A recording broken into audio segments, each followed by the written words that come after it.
누가복음 9장 43절부터 50절까지 말씀을 한 절씩 번갈아서 읽으시도록 하겠습니다. 사람들이 다 하나님의 위엄에 놀라니라. 그들이 다 그 행하시는 모든 일을 놀랍게 여길세 예수께서 제자들에게 이르시되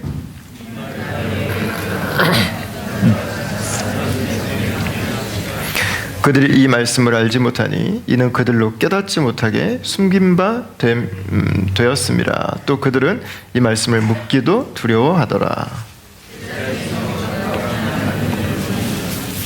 예수께서 그 마음에 변론하는 것을 아시고 어린아이 하나를 데려다가 자기 곁에 세우시고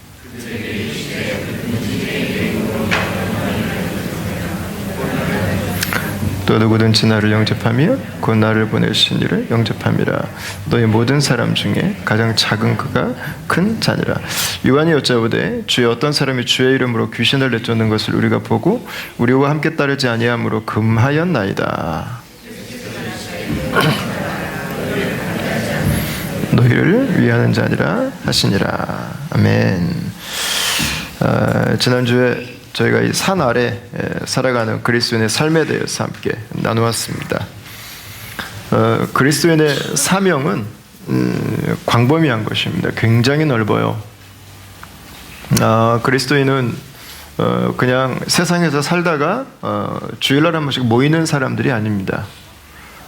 그리스도인들은 주님을 예배하고 이 세상에 자기가 살아가는 모든 영역으로 흩어지는 사람들입니다.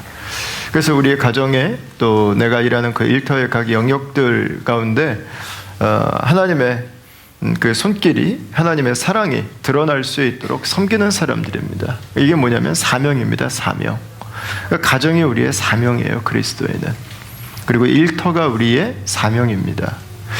그리스도인들이 자기의 일터를 섬기면 이 세상에 있는 모든 영역들 가운데 예수님의 손길이 드러나게 됩니다. 그러니까 우리가 하루하루를 살아가는 삶은 그냥 주님을 잘 섬기기 위한 도구가 아니라 그 삶 자체가 우리에게 주어진 하나님의 사명이라고 하는 것입니다. 제가 사실은 하반기에 이 직장 플러스를 좀 할 계획이 마음이 있었는데 현실적으로 이게 조금 힘들겠다 그래가지고 좀 덮어놓으려고 그랬어요. 제가 이거는 너무너무 지금 하고 싶었던 건데 하고 싶은 게 제가 몇 가지가 더 있어요. 근데 에너지가 제가 뭐 다 할 수는 없으니까 이제 좀 미니마이즈 해서 제가 잘 써야 되니까 좀 아껴두고 있던 건데 주중에 한 형제가 저를 찾아왔어요. 그래서 자기가 요즘에 하고 있는 고민에 대해서 저한테 이야기를 해주더라고요. 자기가 요즘에 한번 교회를 떠날까를 생각을 했었대요. 이렇게 외둘 바에는 뭐하러 교회 다니냐, 뭐하러 믿냐, 그래가지고 그냥 교회를 떠나려고 생각을 했었대요. 근데 그런 생각이 들더래요. 야, 그래도 내가 그동안 교회 다녔는데 그래도 한번 제대로 한번 믿는 것처럼 해보고 한번 떠나보자. 그래도 아니면 그냥 떠나자. 그래도 한 번은 좀 기회를 갖자. 그래서 저한테 요즘에 예배도 저희가 빠지지 않으려고 노력하고 또 날마다 삶을 살아가면서도 예수님과 함께 살아가려고 저희가 굉장히 노력을 하고 있대요. 자기 평생 이렇게 노력했던 적이 없었대요. 근데 이렇게 노력을 하다 보니까 한 가지 자기한테 지금 큰 갈등이 찾아왔대요. 그게 뭐냐면 그리스도인으로 살아가려고 하다 보니까 교회도 매주 나오고 순모임도 하려고 그러고 헌금도 하고 교회에서 사역도 한 가지 하고 잠깐만 그러면 이게 그리스도인으로 사는 게 단가라는 거예요. 여기에 퀘스천이 띵 찾아온 게 뭐냐면 잠깐만 그러면 내 직장 생활은 뭐지? 이게 지금 답이 안 나오는 거예요. 이게 답이 안 나와. 직장 생활은 그리스도인으로서 왜 하는 거지? 어떻게 해야 되는 거지? 자기가 이 갈등이 지금 너무 크다는 거예요. 그래서 이게 몇 사람하고 이야기를 해봤는데 이거에 대해서 같이 이렇게 대화를 좀 시원하게 나눠주는 사람이 없다는 거예요. 그래서 제가 사실 그 한 형제와의 만남 때문에 이게 지금 우리에게 필요한 부분이구나. 이걸 내가 안 하려고 묵혀두고 있었는데 하나님께서 이 형제를 통해서 나에게 말씀하시는구나. 그래서 제가 지금 순종하는 마음으로 지금 이거를 하기로 제가 결정을 했어요. 우리의 직장이 우리의 부르심의 영역입니다. 여러분 가운데서 직장 생활에 대한 갈등이 있으신 분들이 있잖아요. 그리스도인들은 왜 직장 다니나? 같이 좀 참여하시면 좋을 것 같아요. 워크숍 중심으로 좀 같이 섬길 수 있게. 우리의 사명은요, 가정에서부터 시작해서 우리의 일터와 다른 민족과 우리의 다음 세대와 그리고 열방과 땅끝에 국경을 넘어선 다른 나라와 민족들에게까지 주어져 있습니다. 그게 여러분 우리의 사명이에요. 그게 우리가 살아가야 되는 바로 그 산 아래 마을인 것입니다. 그래서 그리스도인은 어떤 곳을 살아가더라도 선교사예요. 그리스도인들은, 모든 그리스도인들은, 모든 엄마와 아빠는 다 선교사예요. 키우다가 지겹게 힘들면 생각하세요. 아, 난 선교사지. 아니, 선교사의 부르심이지. 포기하지 말고 한 번 더 기도하고 한 번 더 힘을 얻고 사는 거죠. 저희가 지난주에 동성애와 그 동성애 합법화에 대한 이야기를 잠시 나누었습니다. 아마 앞으로 이런 일들은 더 많은 케이스들이 일어나게 될 것입니다. 영역이 어딘가의 문제보다는 이제는 시대의 패러다임이 바뀌는 거예요. 동성애는 그냥 단순히 시작입니다. 중세와 근세는 우리가 볼 땐 굉장히 많은 차이가 있어요. 중세는 신적인 통치가 절대적이었던 시대고, 근세는 이성과 합리성의 가치가 절대적이었던 시대입니다. 어떻게 보면 정반대거든요. 근데 사실은 두 개는 공유하는 코드가 있어요. 그게 뭐냐면 절대성이라는 거예요. 중세는 신적인 코드가 절대적이었어요. 절대적. 그리고 르네상스가 일어나면서 인문주의 시대가 열립니다. 그러면서 근세로 들어서게 되죠. 근데 근세는 이성과 합리성이 거의 절대적이에요. 그러니까 모든 사람들이 살아가고 규범들에 대한 동의가 있었어요. 근데 이게 시간이 가면서 전혀 다른 두 시대지만 절대성이라고 하는 걸 가지고 유지되어서 왔는데, 이게 무너지는 순간이 언제냐면 20세기 초반에 세계 1, 2차 대전과 그리고 나치즘과 또 무솔리니에 의해서 이탈리아에 드러나게 된 그런 전제, 독재, 군국주의의 움직임들이었습니다. 이게 역사에 이 근세의 종말을 알려요. 끔찍한 사건이잖아요. 인간이 그토록 중요하다고 생각했던 이성주의의 끝이 인간에 대한 스스로의 파괴로 드러났습니다. 그 참혹하게 죽어가는 살상이 일어나는 그 현장 앞에서 사람들은 환멸을 느꼈어요. 근세에 대해서. 그러면서 일어나는 운동이 포스트 모더니즘입니다. 근데 이제는 절대적인 거 우리 기대하지 말자는 거예요. 중세에 되었고 근세 이성에 되었습니다. 인간에 대한 실망이 느껴졌어요. 그래서 이제는 절대성을 말하지 않습니다. 포스트 모더니즘은 다 개인화됩니다. 그리고 다 상대화됩니다. 다 주관화됩니다. 감각적으로 바뀌죠. 이성보다는. 그 타임에서 21세기를 이끌어가는 3대 코드 중에 하나가 필링이라고 그랬어요. 필링. 이게 이제 느낌이 중요한 시대가 됐어요. 이성보다는, 합리성보다는. 오늘날의 시대는 포스트 모더니즘에서 한 단계 더 나갔어요. 포스트 모더니즘은 개개인이 원하는 것들, 개개인의 생각들이 서브컬처로 존재했었어요. 다 이렇게 하부구조 안에 머물러 있었어요. 근데 오늘날의 시대에는요, 하부구조에 있던 것들이 이제는 반전을 일으켜서 기존에 있던 가치관을 뒤엎는 시대가 돼버린 거예요. 여러분 이 차이를 아시겠어요? 엄청난 차이예요, 이게. 이 동성애는 이것 중에 그냥 일부예요, 일부. 이것 중에 하나라는 거예요. 아마 앞으로 기존의 가치관을 뒤엎는 이 상대화가 절대적인 가치로 나오는 일들은 아마 계속해서 일어나게 될 것입니다. 다양한 영역에서 아마 일어나게 될 거예요. 이것들에 대해서 그리스도인들이 좀 미리 예상하고 있어야 됩니다. 다시 한번 말씀드리지만 이거는 그냥 단순한 하나의 흐름입니다. 흐름. 동성애라고 하는 것은. 앞으로 시대가 이렇게 더 가게 될 거예요. 그러니까 교회가 해야 되는 일은 교회는 깨어 있어야 됩니다. 그 시대 가운데서도 우리가 서 있어야 하는 그 중심을 분명하게 잡고 있어야 돼요. 그래야 우리가 어디까지 같이 갈 수 있는지, 우리가 어디에서는 멈춰야 되는지를 구별할 수 있습니다. 분별해야 됩니다. 때로는 대화해야 됩니다. 때로는 거절해야 됩니다. 때로는 설득해야 됩니다. 때로는 싸워야 됩니다. 때로는 끌어안아야 됩니다. 교회가 그것들에 대해서요, 우리의 눈을 열어놓고 있어야 됩니다. 그러나 두려워할 필요는 없습니다. 왜냐하면 계시록에서 교회는 승리하는 것을 이렇게 보여주고 있기 때문에 그렇습니다. 두려워할 필요는 없어요. 원래 세상이 어두우면 빛을 더 갈구하는 거예요. 예수님을 믿는 게 점점 어려운 시대라고 말할 수도 있지만 반대일 수도 있어요. 오히려 그렇기 때문에 사람들은 예수님이 더 필요한 시대가 된 것입니다. 그러니까 교회가 깨어 있어야 됩니다. 복음 안에 있어야 됩니다. 우리도 마찬가지입니다. 복음 안에 살아야 돼요. 은혜 안에 흠뻑 적셔진 삶을 살아야 돼요. 그냥 세상에 그럭저럭 담궈진 채로 살아가면 어느 순간 세상에 훅 쓸려가 버릴 거예요. 여러분 이제는 결정하고 사셔야 돼요. 결정하고 사셔야 돼요.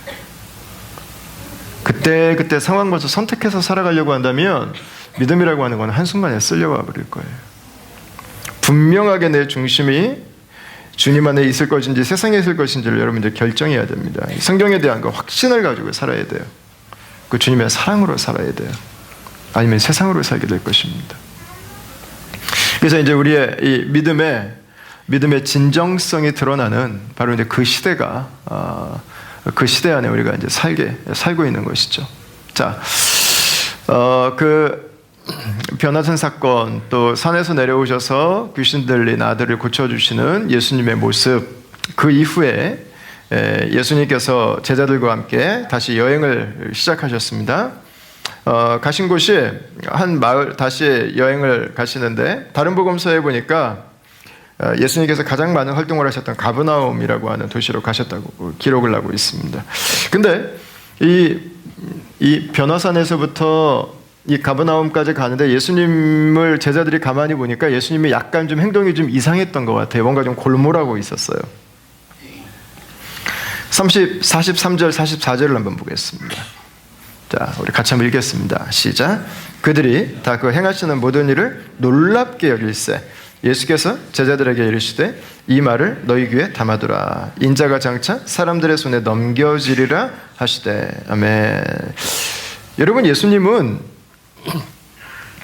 제자들이 볼 때는 지금 놀라운 일을 행하고 계세요. 변화산 사건도 그렇고 귀신 들린 아이를 쫓아내시는 고쳐주시는 것도 그렇고 제자들이 볼 때 예수님은 지금 막 아우라가 지금 막 마구 지금 뿜어져 나오고 있어요. 지금 아우라가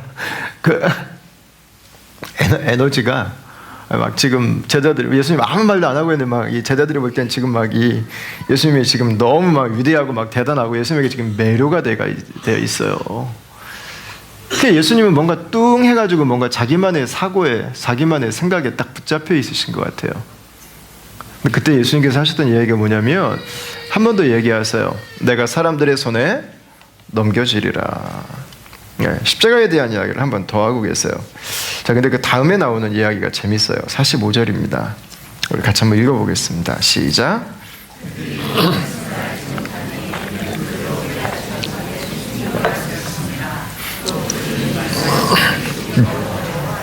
아멘. 자, 먼저 그들이 이 말씀을 알지 못한다. 당연하죠. 네, 당연하죠. 아니 어떻게 이 폼나는 예수님이 그것도 노예들만 못 박았던 가장 저주스럽고 가장 고통스러운 죽음이었던 거기에다가 이 정치범들만 거기에다가 다른 사람들에게 샘플로 보여주기 위해서 가장 수치스러운 죽음을 고안해서 만들어낸 이 십자가에서 예수님이 죽을 수가 있는가? 이게 이해가 안 돼요. 이게 모르는 게 당연해요. 당연해. 예수님이 십자가 올 때까지는 제자들은 몰라요. 근데 그 뒤에 좀 이해가 안 되는 표현이 하나 있어요. 그게 뭐냐면 그들은 이 말씀을 묻기도 두려워하더라 그랬습니다. 여러분 물어볼 수는 있잖아요. 물어볼 수는. 아니 예수님 우리가 보니까 능력이 이렇게 대단하신데 예수님 누구에게도 지금 밀리지 않으시는 분인데 예수님 왜 갑자기 십자가 얘기를 꺼내서 좀 물어볼 수 있잖아요. 물어보는 거 못하겠어요? 물어보면 꿀밤 맞는 것도 아니고 예수님이 대답해 주실 텐데 묻기를 두려워하고 있습니다. 여러분 왜 그러겠어요? 여기에서 예수님과 이 제자들 사이에 간극을 만날 수 있습니다. 간극. 46절을 한번 보십시오. 자, 예수님은 계속 십자가에 대해서 생각하면서 가버나움까지 오셨는데 제자들의 머릿속에는 다른 게 들어 있었어요. 46절 다 같이 한번 읽겠습니다. 제자 중에서 누가 크냐 하는 변론이 일어나니. 아멘. 제자들의 관심은 어디 있어요? 누가 더 큰가요? 누가 더 큰가? 십자가를 왜 물어보기가 두려워요? 그런 일은 일어나면 안 돼요. 왜 안 돼요? 내 팔자 망쳐요. 내 팔자 망쳐. 지금 내가 그러려고 지금 예수님 따르는 게 아니거든요. 그런 일은 언감생신, 절대로 있어서는 안 되는 일이에요. 그런 일은 꿈에서도 일어나면 안 돼요. 자신들의 꿈이 무너져 버리는 거예요. 자, 여러분, 예수님께서 서로 논쟁하고 있습니다. 느껴지시죠? 같이 길 오는데 예수님은 앞에 가시고 뒤에서 제자들끼리 서로 막 찌르고 평가르고 막 삿대질하고. 여러분, 보이세요? 누가 더 큰가, 누가 더 높은가 라고 하는 것입니다. 그럴 만한 이유는 다분합니다. 문제는 뭐냐면 예수님이 3명만 변화산을 데려갔다는 것입니다. 3명만. 변화산을 본 3명은 나머지 9명에게 와서 어깨에 힘 좀 줬겠죠. 야, 우리가 변화산 올라갔는데 말이지 하면서 니넨 그때 뭐 했냐? 한번 좀 긁어가면서 자신들이 했던 체험을 여러분 얼마나 자랑하고 싶었겠어요. 그 자신들이 특권층이 된 것처럼 행동을 한 거죠. 그 나머지 9명에게 이제 열받는 거죠. 지들이 뭐 잘나서 올라갔다고 예수님이 불렀으니까 올라간 거지. 다툼이 날만해요. 그런데 이 베드로와 야고보와 요한이 변화산에 올라갔는데, 그럼 이 3명은 괜찮냐? 3명도 만만치가 않아요. 왜? 예수님 옆에 몇 명이 있었어요? 변화산에서 2명. 모세와 엘리야. 율법의 대표, 선지자의 대표 2명이 있었어요. 넘버 3는 없었어요. 몇 명이 따라 올라갔어요? 3명. 이거 넘버 3는 제외되는 거 아니에요? 지금 대표에서.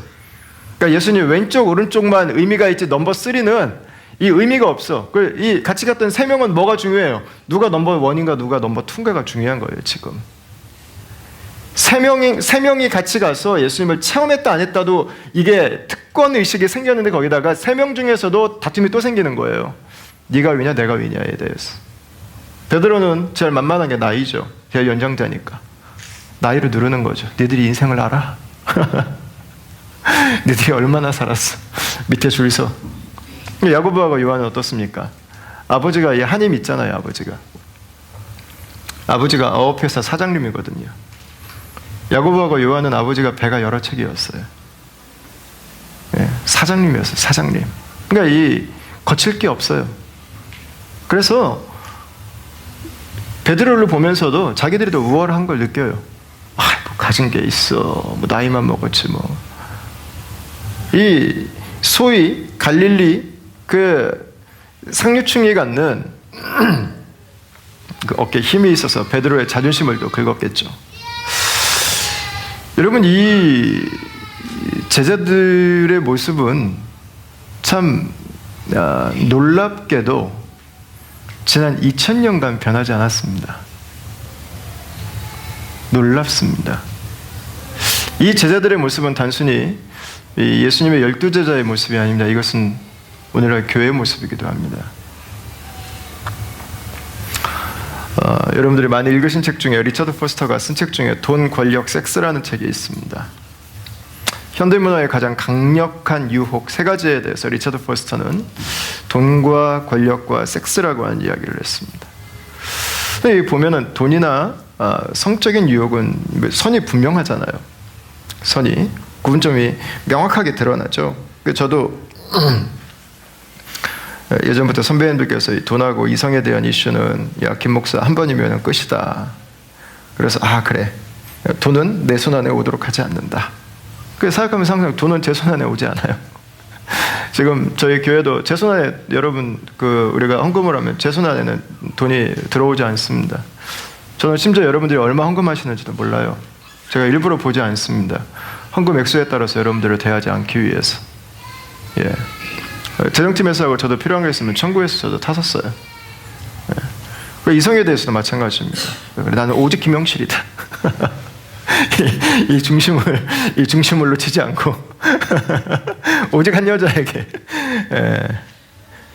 근데 리처드 포스터가 했던 말 중에 이 권력에 대해서 이런 표현이 있어요. 리처드 포스터가 권력에 대해서 했던 말 중에 가장 은밀하게 다가오는 유혹이다 그랬어.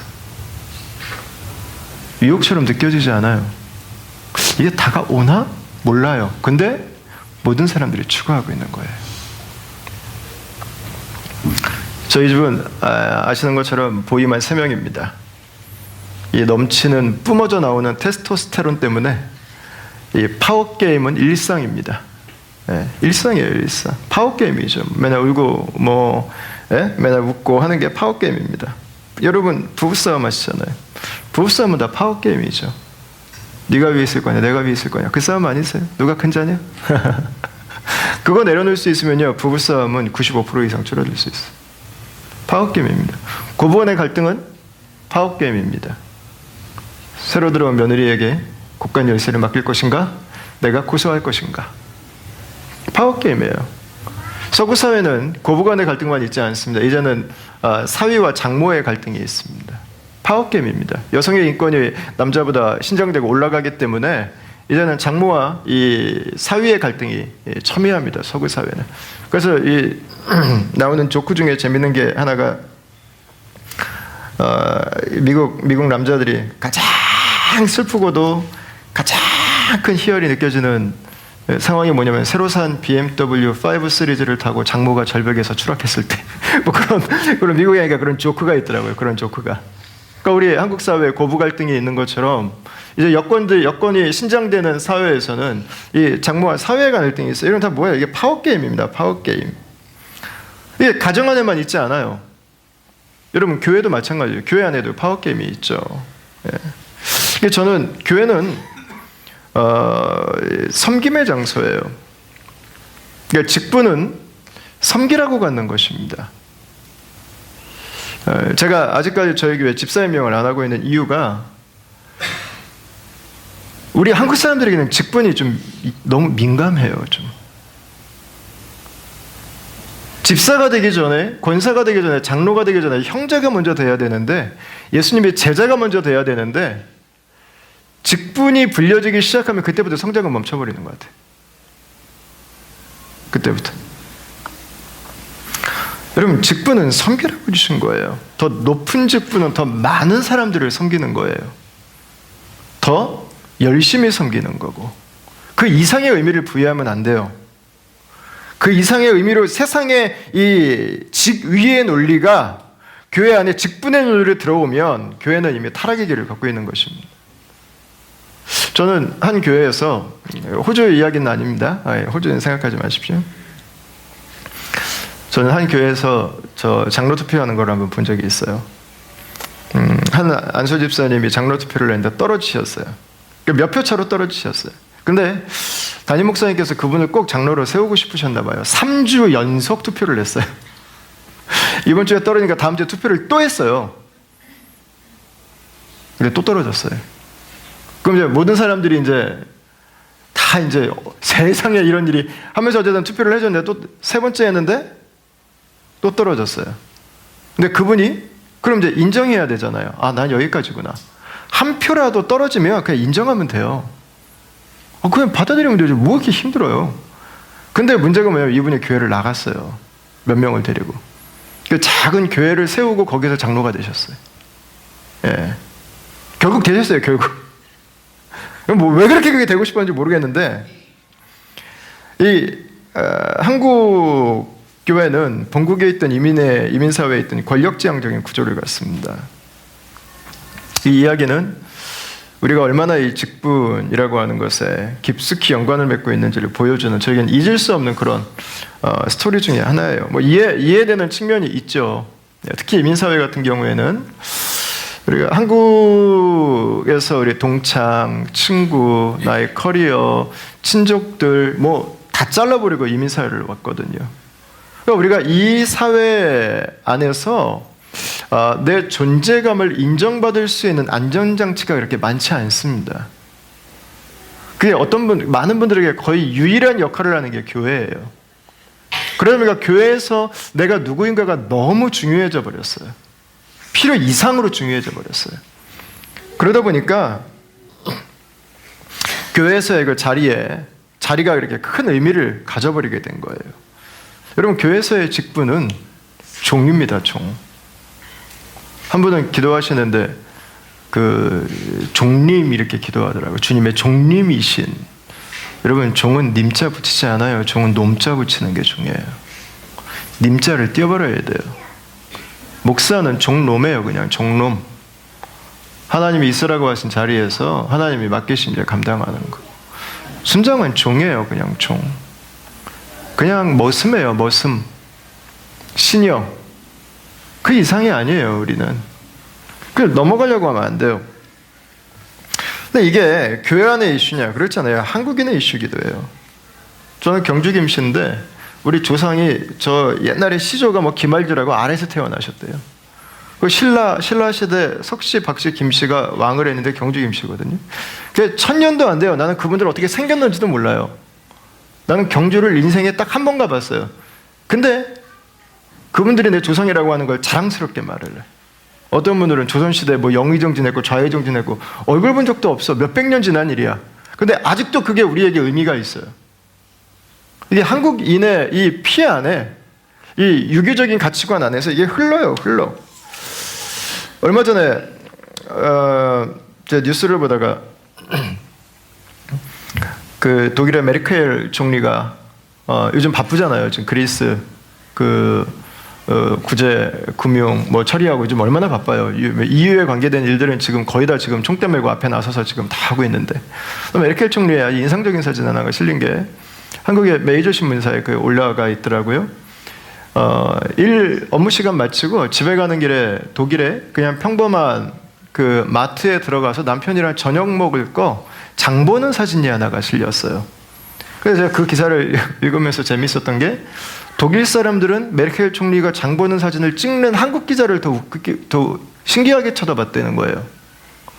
근데 한국 사람들은 그 장 보는 총리가 너무 신기해가지고 그 신문이 메이저 신문사에 그 사진이 나오는 일이 있었던 거예요. 여러분, 여기에서 우리가 이제 가지고 있는 간극을 좀 볼 수 있어요. 유럽을 움직이는 한 나라만이 아니라 그 총리가 남편과 먹을 저녁을 준비하기 위해 장을 보는 게 당연하고 편안한 모습임에도 불구하고 그게 우리에게는 너무 낯설고 특별한 모습으로 보여지고 있다고 하는 것이죠. 여러분, 그게 자연스러운 모습이어야죠. 자연스러운 모습. 네. 그게 편안한 모습이어야 되죠. 그러니까 여러분, 목사도 설거지 할 수 있어요. 목사도 쓰레기통 치워도 괜찮아요. 예. 그러니까 제가 치울 때 와서 막 하지 말라고 하지 마세요. 저 다 할 수 있어요. 집에서도 다 치워요. 제가 해요. 잔디도 다 깎고 제가 다 해요. 예. 설교만 주의 일이 아니라 쓰레기 치우는 것도 주의 일이에요. 예. 장로가 되고 권사가 돼도 화장실 청소할 수 있어야죠. 앉아서 도장 찍고 결정만 하고 앉아 있으면 어떻게 하겠어요? 아니야, 다 할 수 있어야죠. 다 할 수 있어야지. 공동체 일은 결정하는 것만 있는 거 아니잖아요. 밥도 하고 다 해요. 왜 안 해요? 다 해야죠. 어떤 건 주의 일이고 어떤 건 주의 일 아닌 건 아니잖아요. 물론 제가 맨날 밥만 하고 앉아 있으면 안 되겠죠. 물론 제가 맨날 화장실 청소만 하고 앉아 있으면 안 되겠죠. 그러나 목사는 이건 하면 안 돼. 여러분, 이런 건 없어요. 교회 안에 특권 계층이 존재하면 안 돼요. 공동체의 직분은 계급이 아닙니다. 그냥 섬기라고 불러주신 자리예요. 섬기라고 불러주신 자리. 교회 밖에 나가셔서도 목사에게 얘기하지 마세요. 예. 그리고 저를 예수님 안 믿는 분에게 소개할 때는 우리 교회 목사님이야라고 소개해 주셔도 되는데 그냥 김도환 형제라고 소개하셔도 돼요. 김도환 형제. 저는 교회에서 목사지 모든 사람들의 목사는 아니기 때문에 그분들이 저를 여러분처럼 사랑해 주지도 않고요. 여러분들이 교회에서 직분을 받으실 때라도 밖에 나가서는 교회 직분 가지고 사용하지 마세요. 밖에서 여러분들이 장로가 되신다면 그냥 남편이 장로의 영성을 가지고 살아가는 게 진짜인 거예요. 어떤 분은 이 명함에다가 장로라고 3개 가지고 다니시는 분도 있더라고요.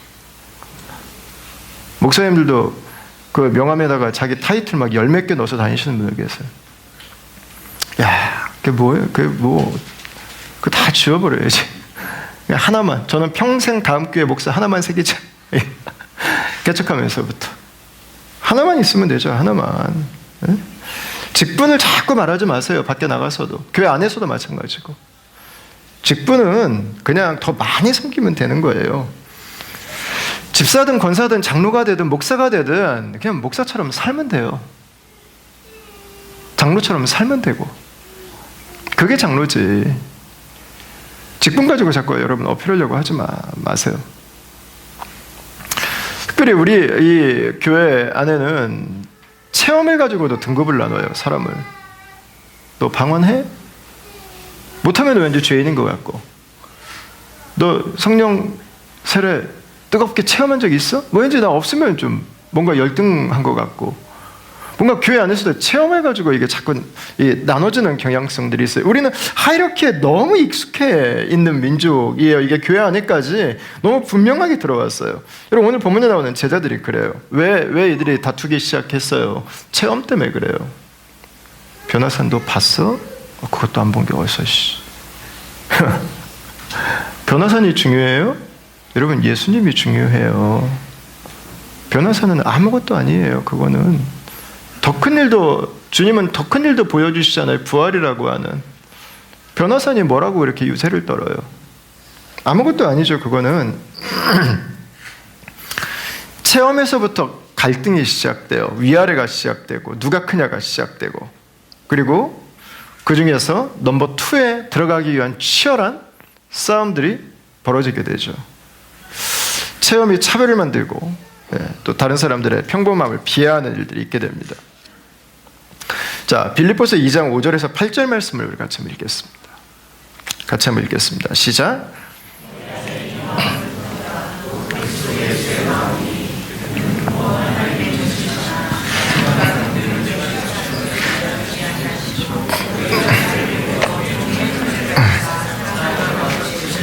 사람의 모양으로 나타나사 자기를 낮추시고 죽기까지 복종하셨으니 곧 십자가에 죽으심이라. 아멘. 여러분 예수님은 하나님의 영광을 가진 하나님의 아들이십니다. 근데 그분께서 이 땅에 사람의 모양으로 오셨어요. 왜?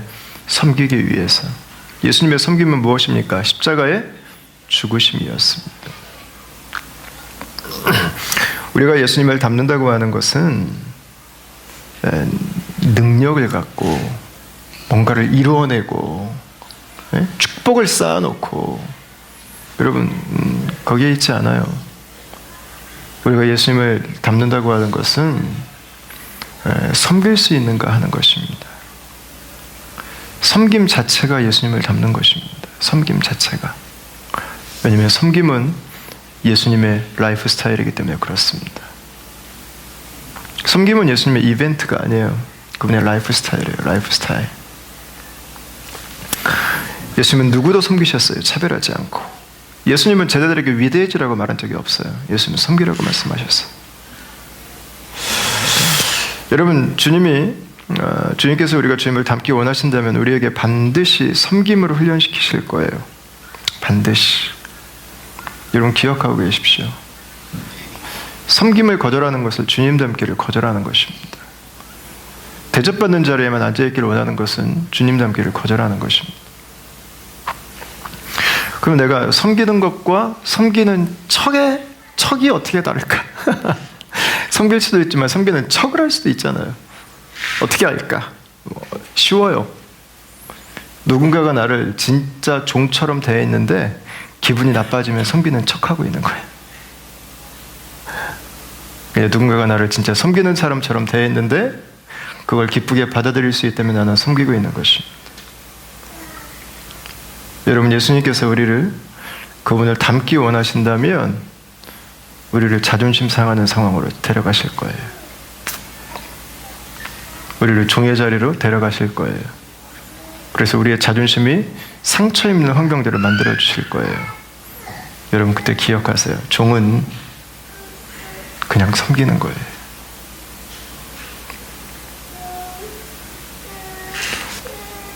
여러분 왜 그래요? 우리가 하나님의 자녀이기 때문에 종이 될 수 있는 거예요. 비굴한 종이 아니에요. 억울한 종이 아니에요. 내 안에 예수의 생명이 있는, 나에게 하나님의 그 영광이 있는, 주님의 기쁨이 있는 종으로 살아가는 것이죠. 그래서 누가복음 9장 47, 48절에 보시면 예수님께서 제자들에게 하시는 말씀이 딱 그 얘기예요.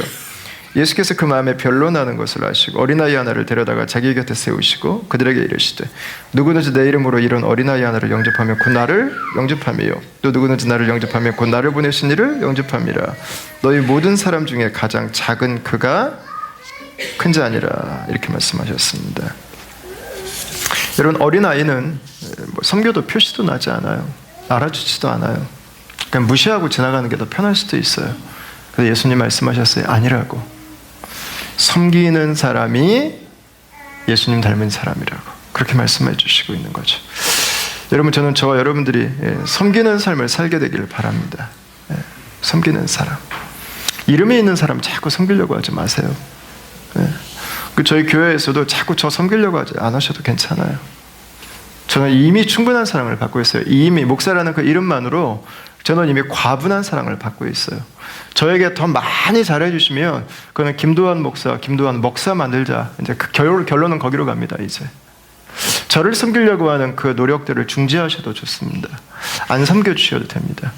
저에게 필요한 게 있으면 개인적으로 해주지 마시고 저에게 필요한 게 있다면 교회 재정에서 정확하게 잡아서 교회에서 투명하게 사용할 수 있도록 해주세요. 개개인에게 여러분들의 섬김에게 제가 의존하기 시작하면 그때부터 이제 이 문제들이 이제 생겨지기 시작해요. 우리 지금 같이 가고 있는 거죠? 네? 네. 고마워요. 저보다 잘해 주셔야 되는 분들은 여러분 전도하기 위해서 기도하고 계시는 우리 예수님 모르는 분들, 그분들 섬겨주세요. 그분들.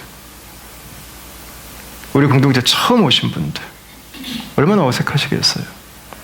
주일날 저에게 이렇게 안 오셔도 괜찮아요. 처음 오신 분들이 있으시면 그분들을 좀 따뜻하게 환영해 주세요. 아프신 분들이 있으면 그분들 섬겨주세요. 주차하시는 분들, 주일학교 선생님 섬기시는 우리 중고등부에서 섬기시는 선생님들, 양육하시는 분들, 주방에서 섬기시는 분들, 주보 만드시는 분들, 보이지 않게 섬기시는 분들, 여러분 그분들이 정말이에요. 그분들이 진짜 그분들을 좀 섬겨주세요. 그러니까 우리에게 이 중요한 게 섬김을 좀 연습하는 것입니다. 보이지 않는 섬김을 좀 연습하십시오. 난 모르게 섬기는 거. 어디 막 후원할 때 이렇게 막 박스 쌓아놓고 거기다 막 플랜카드 만들어도 교회 이름 막 담임 목사 이름 막 대빵 크게 막 3개 가지고 막 이렇게 V자에 사진 찍고 이런 거 좀 안 하면 좋겠어요. 그냥 모르게 해야죠. 모르게 주고 끝나야지. 그게 뭐 하는 거예요? 여러분, 보이지 않게 섬겨야죠. 작은 섬김을 연습하십시오. 작은 섬김. 야, 이런 것까지 내가 섬겨야 되나? 그걸 연습하십시오. 그래야 큰 섬김을 할 수 있어요. 아무도 안 알아주는 섬김을 연습하십시오. 나에게 대가가 돌아오지 않는 그 섬김을 하십시오. 저는 이 섬김을 연습하는데 가장 도움이 되는 게 단기 선교가 가는 거예요. 단기 선교. 다 포함되어 있어요. 단기 선교인데 누가 알아줘요? 보이지도 않아요. 표시도 나지 않아요. 대가는 필요해요. 사소한 거 가서 해요. 섬김을 진짜 훈련할 수 있는 기회가 돼요. 그러나 여러분 꼭 멀리 갈 필요는 없잖아요. 여기에서부터, 우리 공동체에서부터 얼마든지 할 수 있는 거죠. 내가 높아지기 위한 택틱으로서의 섬김이 아닙니다. 내 이름을 내기 위한 섬김이 아닙니다. 섬김 그 자체가 주님의 모습이었습니다. 섬김은 주님을 닮는 것입니다. 여러분 그때 주님의 공동체가 만들어질 수 있는 거예요. 근데 이게 우리 안에서의 공동체를 세우고 말고의 문제를 넘어섭니다. 49절과 50절 말씀을 한번 보십시오. 같이 한번 읽겠습니다. 시작. 요한이 여짜오되 주여 어떤 사람이 주의 이름으로 귀신을 내쫓는 것을 우리가 보고 우리와 함께 따르지 아니함으로 금하였나이다. 예수께서 이르시되 금하지 말라. 너희를 반대하지 않는 자는 너희를 위하는 자니라 하시니라. 아멘. 자, 요한이 예수님에게 와서 이 이야기 끝에 이런 이야기를 덧붙였습니다. 예수님, 어떤 사람이 주님의 이름으로 귀신을 내쫓는데 우리랑 같이 하지 않기 때문에 우리가 못하게 했습니다. 그랬어요. 여러분, 요한의 태도가 어떻게 생각되십니까? 이거는 가장 전형적인 집단 이기주의의 전형입니다. 예수님의 이름으로 귀신을 쫓아냈다고 하는 것은 그 그룹도 주님의 공동체라고 하는 거예요. 주님의 이름이 살아있는 곳, 주님을 영접한 곳. 근데 우리는 종종 착각할 수가 있어요. 마치 우리만 예수님의 제자인 것처럼, 마치 우리만 이 땅에서 예수님을 예배하는 것처럼, 마치 우리만 예수님의 사랑을 받고 있는 것처럼, 마치 우리만 정통인 것처럼, 마치 우리만 주님의 일을 할 수 있는 것처럼 착각하고 있어요. 모든 게 다 우리 중심으로 돌아가야 된다고 하는 착각을 하게 되죠. 여러분, 아니에요. 다른 사람들에 대한 부정적 관점들이 나타나는데, 다른 사람들이 안 되면 긍휼의 마음은 가져줘요. 긍휼의 마음은 잘 가져야 하죠. 어머, 어떡해. 근데 다른 사람들이 잘 되면 받아들이기가 불편해져요. 자, 우리가 그 사람을 못하게 했다고 그랬어요. 근데 예수님 뭐라고 그러세요? 50절 보니까 대놓고 말씀하시죠. 야, 그냥 냅둬. 금하지 말아라. 너희를 반대하지 않는 자는 너희를 위하는 자니라. 예수님의 이름으로 살아가는 공동체라면 주님의 공동체죠. 그것도 우리가 그들을 막거나 우리가 그들을 가리거나 할 이유가 전혀 없는 것입니다. 여러분, 섬김은 우리 안에서만 머물러 있으면 안 돼요. 그래, 우리 교회 잘 돼야 되니까 잘 섬겨야지. 아닙니다. 넘어서야 됩니다. 우리 안에서만 열심히 잘 섬겨도 결국은 집단 이기주의 안에 머물 수 있어요. 한국 사람들이 가지고 있는 우리라고 하는 단어의 인식은 이 위이즘이라고 하는데, 한국 사람들의 이 위이즘은 철저하게 자기중심적입니다. 내가 들어가 있는 우리만 우리예요. 내가 안 들어가 있는 위는요, 거의 왼수예요. 왼수. 남해요. 잘 이렇게 안 돌아봐요. 무관심해요. 무관심. 관심이 없어요. 이게 쌀농사를 짓는 지역이 에너지가 너무 많이 필요해가지고 쌀농사를 짓는 나라 사람들이 보통 이렇게 집단성이 좀 강합니다. 그러니까 밀농사보다 쌀농사가 에너지가 3배가 더 들어간다고 합니다. 그러니까 밀농사를 짓는 지역 사람들은 이렇게 좀 더 개인주의적인 성향이 좀 강하다고 그래요. 또 이 목양하는 사람들은 더하죠. 이제 여기저기 떠돌아다니니까 사람이 워낙 없기도 하고, 그러니까 만나면 반가워요. 그러니까 만나면 How are you? Hello. I'm John. What's your name? 만나면은 반가워요. 그래, 목양권에 있는 사람들은 처음 만나면 무조건 헬로부터 나오는 거예요. How are you 나오고. 너무 반가우니까. 근데 쌀농사에 있는 사람은 우리가 너무 중요해요. 우리끼리 돕지 않으면 못 먹고 사니까. 그 옆마을을 못 봐요. 거기다 한국은 강으로 산으로 이렇게 나뉘고 저렇게 나뉘고 우리 거기다 유교 문화가 들어와가지고 하이라키 수직구조 문화가 우리 안에서 너무 스트롱하게 만들어져 버렸어요.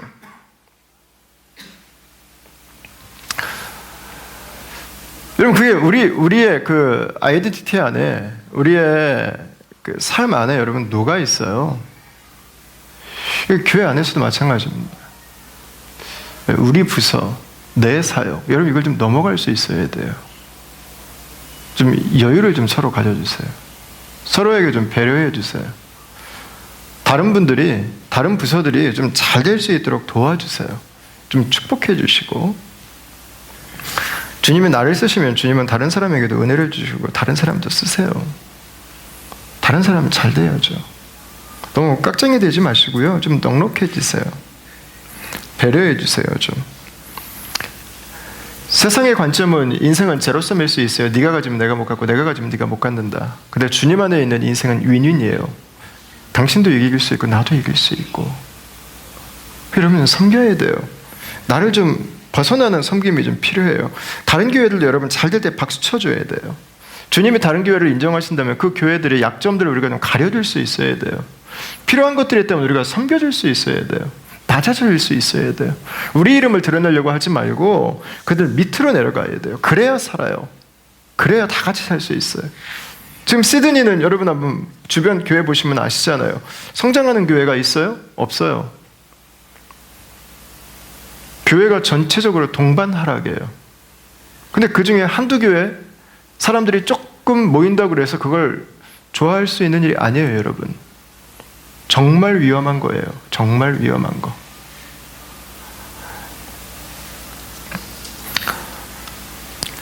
그냥 전도 안 하고 불신자들에게 복음을 전하기 위한 해산의 수고를 감당하려고 하지 않고 새로 오는 사람들을 보면서 불편해하고 여러분 결국 그 교회도 추락하는 거예요.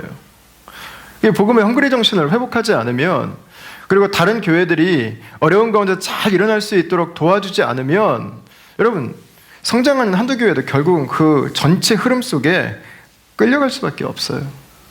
여러분 저는 우리의 섬김이 우리의 울타리를 좀 넘어갈 수 있기를 바랍니다. 다른 교회들을 섬길 수 있어야 돼요. 우리 한인교회만이 아니라 다민족들도 섬길 수 있어야 돼요. 또 우리의 자녀 세대들, 다음 세대들도 세대를 넘는 교회들도 섬길 수 있어야 돼요. 그래서 우리 다음 교회가 이 땅에 여러분 있으면서 그 다민족들과 다음 세대들과 그리고 이 이민사회들을 섬겨가는 여러분 그 종의 자리에서 우리가 살아갈 수 있기를 바랍니다. 그래야 모두 살 수 있어요. 그래야 모두가 승리할 수 있어요. 섬김이 우리 울타리 안에 갇혀있지 않고 세상으로 흘러갈 때 하나님의 나라가 더 넓은 곳에 나타나고 드러날 수 있게 되는 것입니다. 여러분 이 요한의 모습은 자기중심주의, 위이즘, 우리 세계 안에 갇혀 있습니다. 나중에 요한이 그러죠. 사마리아에 가서 사마리아 사람들이 예수님 영접하지 않으니까 예수님이 하늘에서 불 내려가지고 이 인간들 다 끝장내버릴까요? 네. 그게 요한입니다.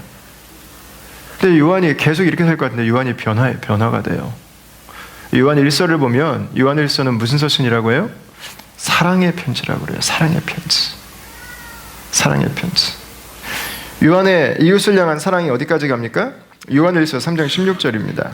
우리 마지막으로 같이 한번 읽어보겠습니다. 시작. 그가 우리를 위하여 목숨을 버리셨으니 우리가 이로써 사랑을 알고 우리도 형제들을 위하여 목숨을 버리는 것이 마땅하니라. 나밖에 몰랐던 사람이 이제는 남을 위해서 내 생명을 주는 그 섬김을 이야기합니다. 여러분 어떻게 이렇게 됐을까요? 예수님의 십자가가 사람을 바꿨어요. 주님의 부활이 사람을 바꿨어요. 성령 안에 날마다 살아가는 그 삶이 사람을 바꿔놨어요. 여러분 우리 교회가 섬깁시다.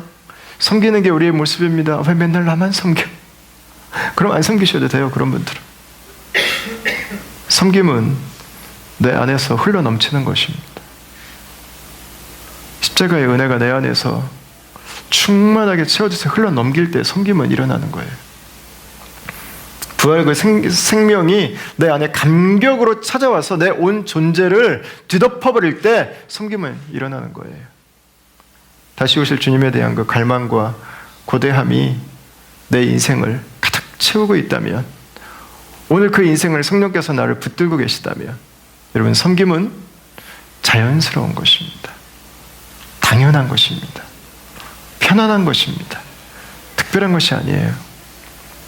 여러분 십자가 안에 살기를 축원합니다. 여러분 부활의 생명으로 사시길 축원합니다. 성령 안에 사시길 축원합니다.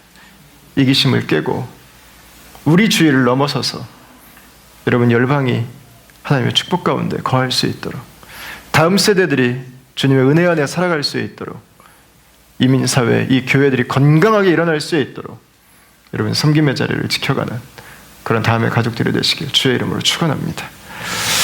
우리 시간에 같이 한번 주의 이름 높이며 우리 땅에 오신 주님의 그 은혜를 기억하면서 같이 찬양하고 또 주님 앞에 봉헌하도록 하겠습니다. 우리 같이 마음을 여러분 기록하셔서 마음과 함께 주님 앞에 예물 드릴 수 있도록 하겠습니다.